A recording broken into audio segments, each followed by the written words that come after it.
And we're going to look at the back first. If you started your assignment, you may kind of be wondering, what were they asking me to do? If you didn't start your assignment, this is what they're asking you to do, which is basically find what's known as a higher order derivative.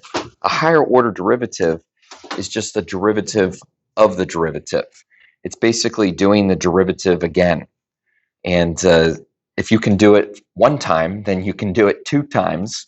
Honestly, you could do it as many times as you were asked, but I want to make sure you understand the notation. dy dx, as we've seen a little bit, represents the derivative. So does f prime. But d squared y dx squared, that stands for the second derivative. So when you see those squares, it just means f double prime. And f double prime is known as the second derivative. So often we do the first and the second derivative. You'll find out that there's an application for this also. Are there other derivatives? Yeah, there's a third derivative. There's a fourth. You can actually do it as long as your little heart desires. But for your assignment, you'll do the first and second derivative for like that first group of problems. So let's try it. Let's try it for this guy right here, 2x to the fifth minus 1 over x squared. Now listen, you can thank me later, but I'm doing something here. I'm trying to help you to get the derivative of a fraction like 1 over x squared correct. If you're saying, what's the big deal? You have to reinterpret. You have to reinterpret.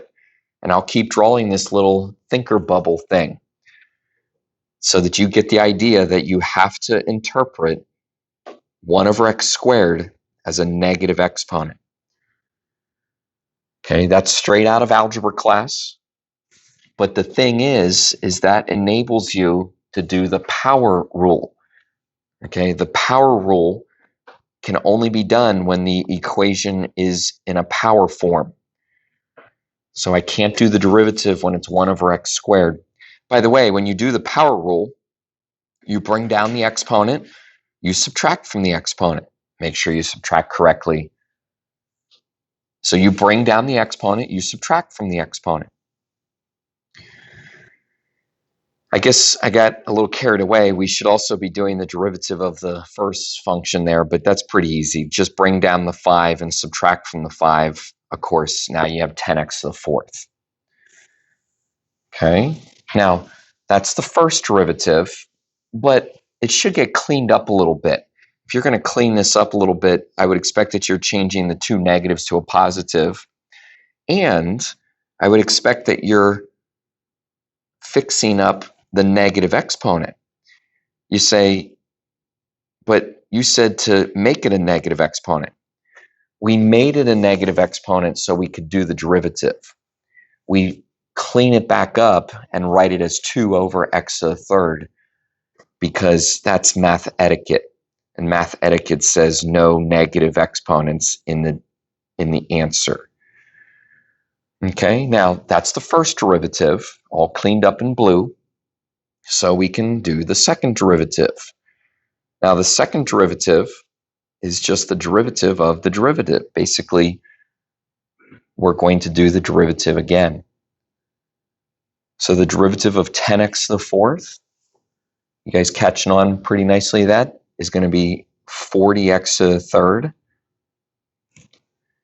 Now, I don't know about you, but I would rather do the derivative of the negative exponent version because that's the way that you have to think of it anyway.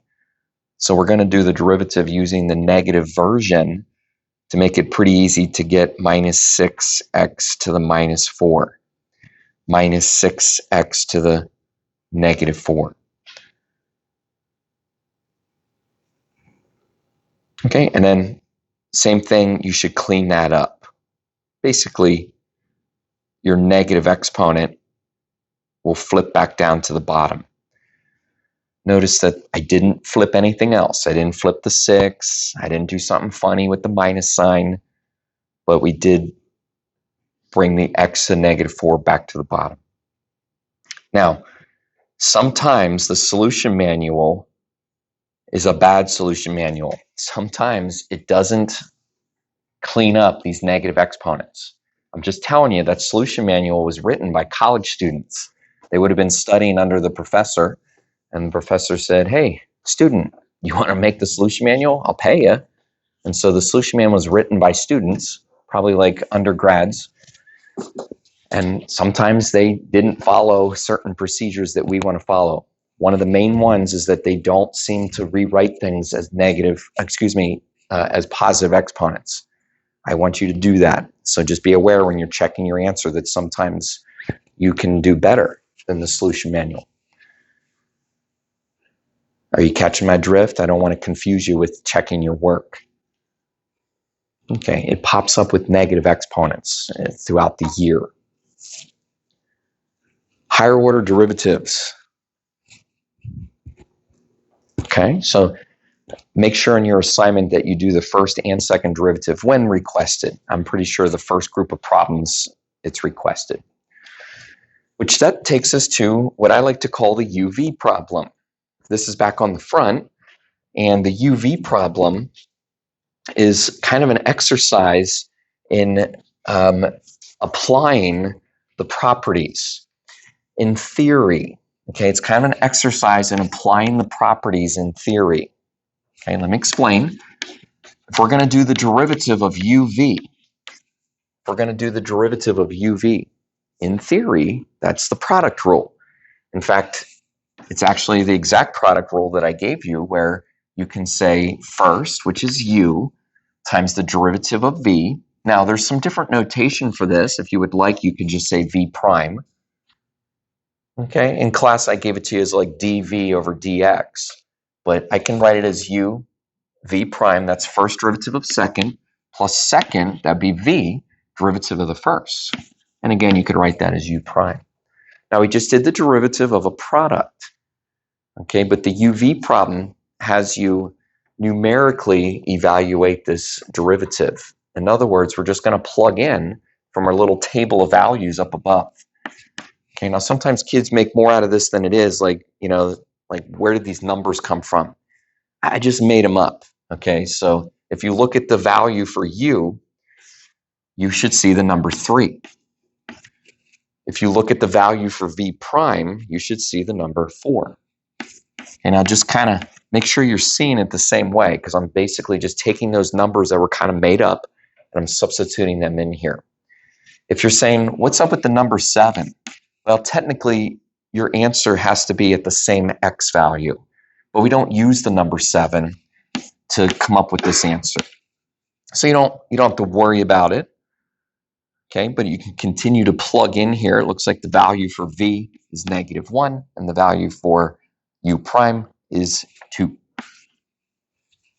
And so we get a little 12 minus 2. Of course, 12 minus 2 is 10.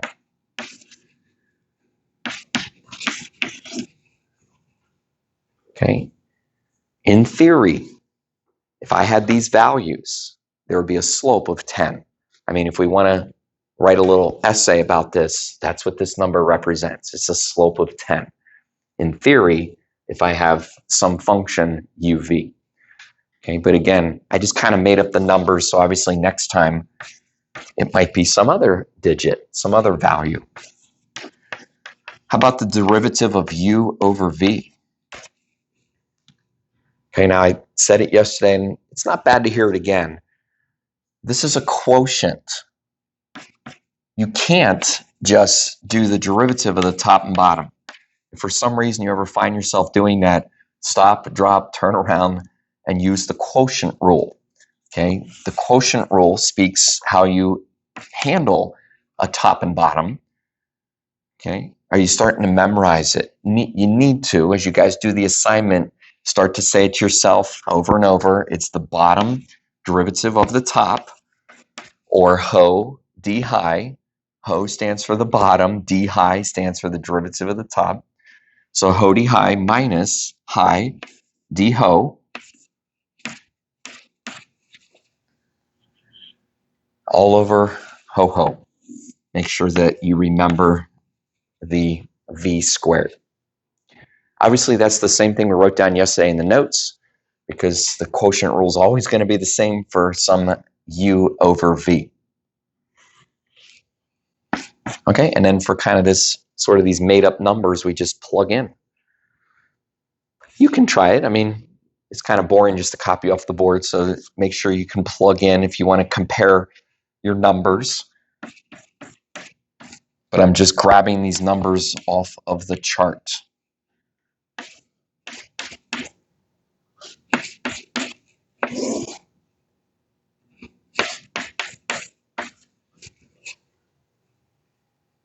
Does it look the same for you? Looks like it's going to be -2 minus 12 all over 1. -2 minus 12 all over 1.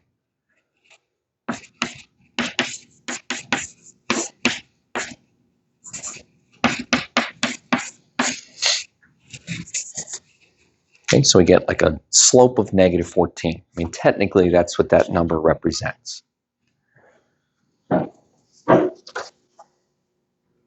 Okay, now those two problems are kind of beginner/medium, okay? But number 3 starts to move a little bit into the territory of, okay, do we really understand what's going on? And then a couple weeks down the road, there's another one of these UV problems where you'll really kind of be put to the test. But listen up. I want to make sure that you're thinking about this in theory correctly. Okay, now we're going to do the derivative. A common mistake I see is that kids just kind of start plugging in, right away. That doesn't make sense because we're doing the derivative of this. So if we're going to do the derivative, something has to change. Okay, now the first thing you want to do is you want to think, well, how do I do the derivative of 6v? First off, whenever you have a coefficient, you're going to hear me say this again, but it's never bad to hear it the first time. Whenever you have a coefficient, it always just comes along for the ride. Okay, you say, I thought it was 0. The derivative of a constant is 0, but a coefficient actually always gets embedded into the derivative. Okay, so promise 6 doesn't change, but then I do the derivative of the function, and the derivative of the function is v prime. It changes.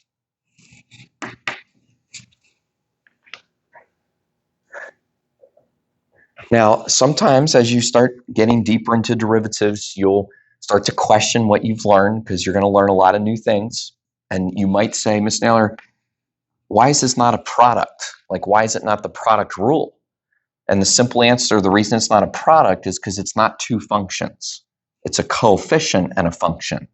And so coefficients always come along for the ride.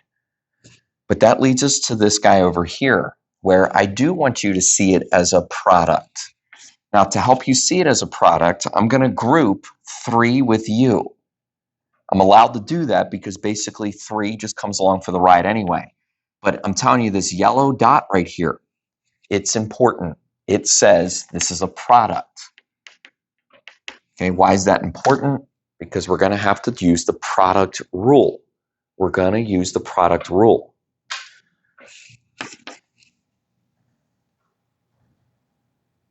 Now, maybe you would like to try the product rule, and I'm just pausing if you want to try to interpret this as the first and the second.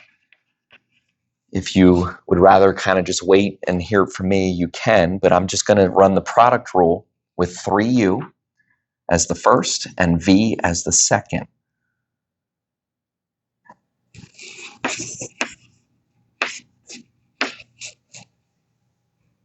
Now, what I wrote on the board, if you want to check it or if you were trying to think a little bit, I just wrote down the first times the derivative of the second. That's the first derivative of the second. Of course, the other half of the product rule says that I need to then do the second derivative of the first. Now, the derivative of the first, be careful, the derivative of 3u, okay, has a coefficient. Coefficients always come along for the ride. So basically 3 is still there, but then I do the derivative of the function. So we get first, which is 3u v prime, plus, first derivative of second, plus the second, which is v, derivative of the first, 3u prime. Getting a little fancier. But it's kind of your first look at one of these UV problems. And then we got to plug in. Kind of a pain, but technically that's how these problems work. You just have to plug in. So again, you can think about it. You can compare. Make sure I'm not missing something here.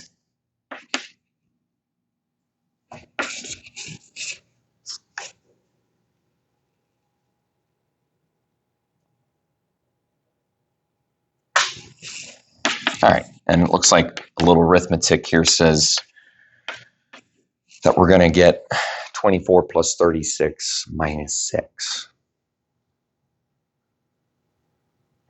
Pretty sure that's 54.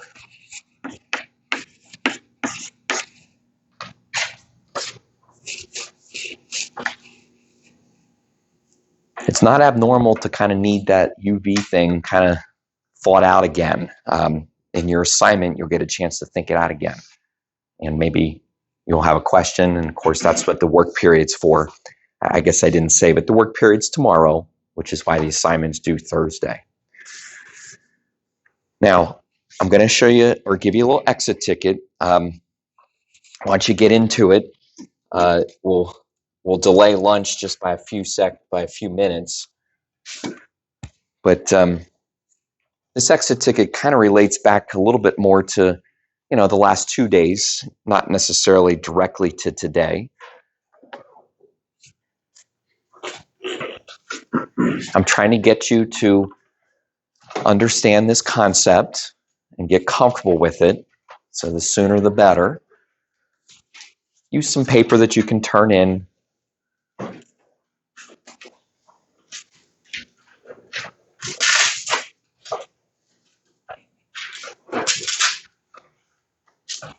As you start to look at the problem, make sure that you're planning a little bit of your attack here.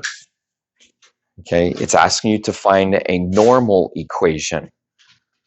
Now, embedded in the word normal is the word slope. So you definitely have to find a slope, which means, of course, derivatives. Okay, did you practice your little chant last night? So when I say derivative, you say slope.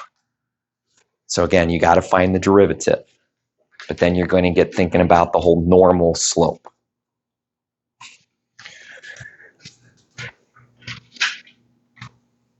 Now, I'd love to see you get the derivative of 3 over x squared correct. 3 over x squared.